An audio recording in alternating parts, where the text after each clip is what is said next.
लोकसभा चुनाव 2024 से पहले बीजेपी ने एनडीए के कुनबे को बड़ा करने के लिए नए सिरे से पहल तेज कर दी है। इस कवायद में एनडीए ने पुराने घटक दलों के साथ साथ कुछ नए दलों के साथ गठबंधन की कोशिश कर रही है। पुराने एनडीए घटक दलों के साथ नए सिरे से बातचीत और नए घटक दलों को जोड़ने का जिम्मा खुद गृह मंत्री अमित शाह और बीजेपी के राष्ट्रीय अध्यक्ष जेपी नड्डा ने उठाया है। एनडीए के घटक दलों को नए सिरे से एक साथ लाने की पहल तब शुरू हुई है जब यूपीए समेत तमाम विपक्षी दलों के दर्जनों नेता लोकसभा चुनाव से ठीक पहले एक साझा मंच तैयार कर बीजेपी को चुनौती देना चाहते हैं। लगभग 2.5 दशक पुराने एनडीए घटक दलों की अहमियत धीरे धीरे कम होती गई थी और पिछले 9 सालों में एनडीए दलों की संख्या भी काफी कम हुई है, खासकर तब जब इसके पुराने घटक दल अकाली दल, शिवसेना और जेडीयू इसके हिस्से नहीं रहे। एनडीए को मजबूती देने की दिशा में रविवार रात को टीडीपी अध्यक्ष चंद्रबाबू नायडू की गृह मंत्री अमित शाह और बीजेपी के राष्ट्रीय अध्यक्ष जेपी नड्डा से एक महत्वपूर्ण मुलाकात हुई। सूत्रों के मुताबिक चंद्रबाबू नायडू पिछले 1 साल से अधिक समय से बीजेपी के साथ गठबंधन में जाने को तैयार थे, लेकिन बीजेपी की तरफ से कोई साफ संकेत नहीं मिलने की वजह से बात आगे नहीं बढ़ पा रही थी। टीडीपी के सूत्र बताते हैं कि बीजेपी नेताओं से मिलने जुलने और गठबंधन के लिए चंद्रबाबू नायडू पहले भी कोशिश कर चुके थे, लेकिन तब उन्हें सफलता नहीं मिली। इसलिए नायडू के अमित शाह और बीजेपी के राष्ट्रीय अध्यक्ष जेपी नड्डा से ताजा मुलाकात के बाद बीजेपी के एनडीए को पुनर्जीवित करने की मंशा को बल मिलता हुआ दिखाई देता है। बीजेपी के स्थानीय नेताओं का कहना है कि आंध्र प्रदेश में बीजेपी और अभिनेता पवन कल्याण की जन सेना पार्टी के बीच पहले से ही गठबंधन है। अब चंद्रबाबू नायडू के जुड़ जाने से राज्य में एनडीए को मजबूती मिलेगी। हाल ही में प्रधानमंत्री नरेंद्र मोदी का शिरोमणि अकाली दल के पुरोधा रहे प्रकाश सिंह बादल को श्रद्धांजलि देने चंडीगढ़ जाना और उसके बाद बीजेपी के अध्यक्ष जेपी नड्डा और गृहमंत्री अमित शाह का उनके गांव जाकर के श्रद्धांजलि देना साफ संकेत देता है कि बीजेपी अपने पुरानी सहयोगी राजनीतिक दलों के साथ नए सिरे से गठजोड़ करने के लिए अग्रसर है।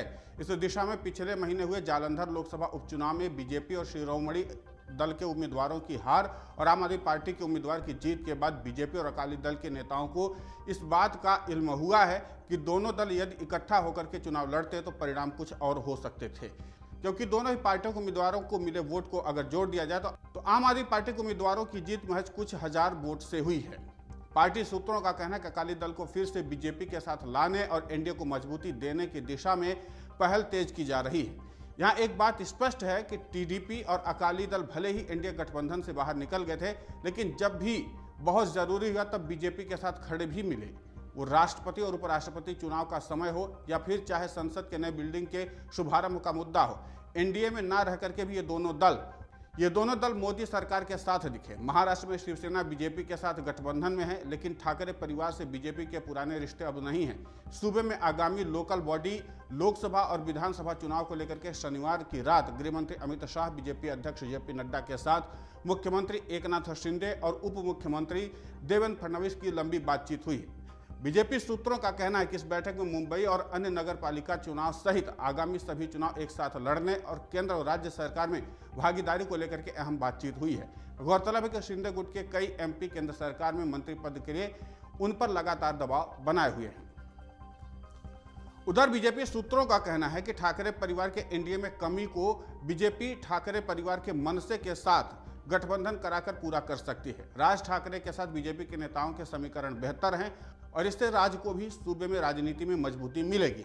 सूत्रों के मुताबिक महाराष्ट्र के उप मुख्यमंत्री देवेंद्र फडणवीस को राज ठाकरे से बातचीत के लिए जिम्मेदारी दी गई है। 28 मई को दिल्ली में प्रधानमंत्री नरेंद्र मोदी द्वारा बीजेपी मुख्यालय में बुलाई गई मुख्यमंत्री परिषद की बैठक के अगले ही दिन यानी कि 29 मई को मुंबई में देवेंद्र फडणवीस का राज ठाकरे के घर पर मध्य रात्रि में जाना इस बात को मजबूती देता है। महाराष्ट्र में बीजेपी के साथ शिवसेना शिंदे, आरपीआई के अलावा महाराष्ट्र नवनिर्माण सेना से गठबंधन कर बीजेपी सूबे में कांग्रेस, एनसीपी और शिवसेना यानी उद्धव गुट के सामने 2024 में खुद को मजबूत रखना चाहती है। बीजेपी सूत्रों का कहना है कि एनडीए को मजबूती देने के पहल में जेडीएस का बीजेपी से समझौता होने की पूरी संभावना है और आगामी लोकसभा चुनाव में जेडीएस एनडीए का हिस्सा बनेगी। इस क्रम में जल्द ही कुमारस्वामी की बीजेपी के आला दर्जे के नेताओं के साथ दिल्ली में मुलाकात होगी। सूत्रों के मुताबिक हफ्ते भर के अंदर कुमारस्वामी की गृहमंत्री अमित शाह और बीजेपी अध्यक्ष जेपी नड्डा से मुलाकात संभव है। जेडीएस कर्नाटक में 4 लोकसभा सीट पर अपना उम्मीदवार खड़ा करना चाहती है, जिस पर बीजेपी राजी भी हो सकती है। जेडीएस कर्नाटक में मांड्या, चिकबल्लापुर, हसन और बेंगलुरु ग्रामीण लोकसभा सीट लेना चाहती है। सूत्रों का कहना है कि लोकसभा चुनाव में बीजेपी के नेता चाहते हैं कि वोकालिगा वोटों का ध्रुवीकरण भी उसके पक्ष में हो जाए, खासकर तब जबकि कांग्रेस के वोकालिगा चेहरा डीके शिव कुमार को मुख्यमंत्री नहीं बनाए जाने से उस समाज का एक बड़ा वर्ग नाखुश है। बीजेपी कांग्रेस से वो वोकालिगा समाज की नाखुशी का फायदा उठाना चाहती है। अब बिहार के गठबंधन की अगर बात की जाए तो पार्टी सूत्रों के मुताबिक इसी तरह से बिहार में मुकेश सहनी की वीआईपी पार्टी के साथ भी बीजेपी गठबंधन का ऐलान शीघ्र होने की संभावना है। इस बीच बिहार में उपेंद्र कुशवाहा की राष्ट्रीय लोक समता पार्टी के साथ गठबंधन भी तय ही है।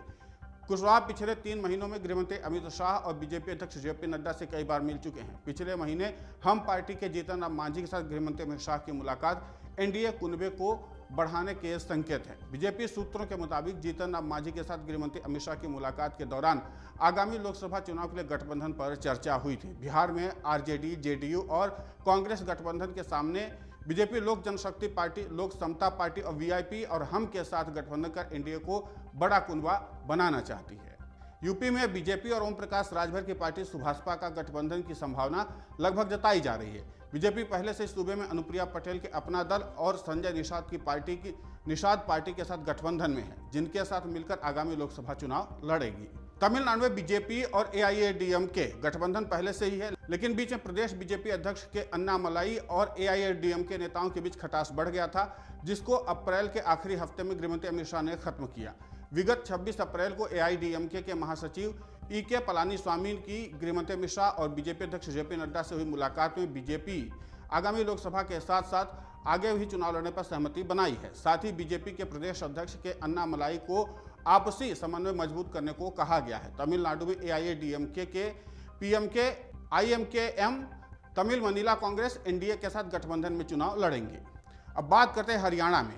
हरियाणा में बीजेपी और जेजेपी गठबंधन में सरकार चला रही है। हरियाणा में उप मुख्यमंत्री दुष्यंत चौटाला की पार्टी जेजेपी के साथ आगामी लोकसभा चुनाव में बीजेपी मिलकर चुनाव लड़ेगी। सूत्रों के मुताबिक जेजेपी से मौजूदा तनाव जल्द दूर बीजेपी कर रहेगी।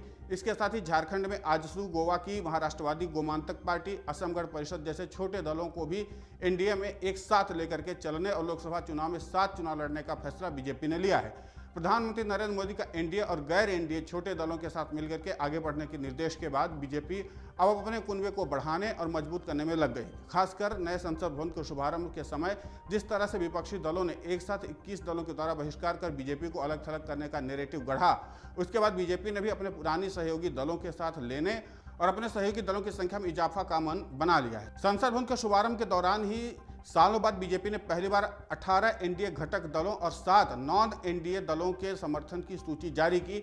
अब बीजेपी ने अपने तमाम पुराने और नए सहयोगी दलों के साथ मिलकर के आगामी लोकसभा चुनाव लड़ने की तैयारी में जुट गई है और इसका फैसला अब आगे जेपी नड्डा करेंगे और गृहमंत्री अमित शाह करेंगे और उसके बाद आगे क्या निर्णय लिया जाएगा ये देखना दिलचस्प होगा। फिलहाल इस पूरे घटनाक्रम पर आपकी प्रतिक्रिया बहुत महत्वपूर्ण होती है, आप हमें कमेंट करके जरूर बताएं। मन से उजाला कर चले, मन से उजाला कर चले, एक अमर